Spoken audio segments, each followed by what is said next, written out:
দ্রুত বিদেশি কর্মী নিয়োগে মালয়েশিয়া সরকারের প্রতি আহ্বান। মালয়েশিয়ায় বিদেশি কর্মী নিয়োগ প্রক্রিয়া আরও দ্রুত করতে সরকারের প্রতি আহ্বান জানিয়েছে দেশটির দুটি ব্যবসায়িক সংগঠন।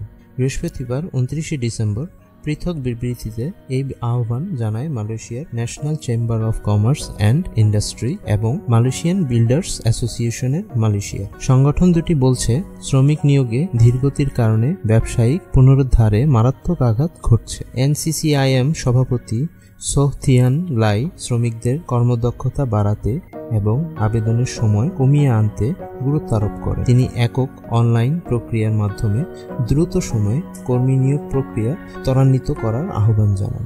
থিয়ান লাই বলেন, অধিক কর্মী নিয়োগের ক্ষেত্রে রাজ্যে এ সংক্রান্ত আরও কর্মকর্তা অথবা সরকারি সংস্থা নিয়োগ দিতে হবে।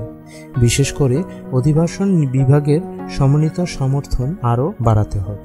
নিয়োগকর্তার সাক্ষাৎকার প্রক্রিয়া এবং ভিসা অনুমোদনে দীর্ঘসূত্রতা নিয়োগ প্রক্রিয়া আরও বাধা সৃষ্টি করেছে দাবি করে তিনি বলেন, বিশেষ করে ক্ল্যাং উপত্যকায় এখানে শ্রমিক নিয়োগে আরও 6 সপ্তাহের কাছাকাছি সময় লাগতে পারে।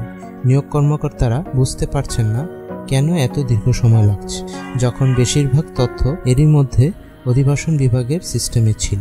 এনসিসিআইএম সভাপতি আরও বলেন, পর্যাপ্ত ফ্লাইট না থাকাও শ্রমিকদের আগমনে প্রভাবিত করছে। স্থানীয় এয়ারলাইন্সগুলোকে উৎস দেশগুলোর জন্য তাদের ফ্লাইট বাড়ানোর অনুমতি দেওয়ারও দাবি জানান তিনি। বিদেশি কর্মী নিয়োগের ক্ষেত্রে মানব সম্পদ মন্ত্রণালয়ের পরিবর্তে কনস্ট্রাকশন লেবার এক্সচেঞ্জ সেন্টারের মাধ্যমে আবেদন প্রক্রিয়া সম্পন্ন করার অনুরোধ জানানো হয়েছে।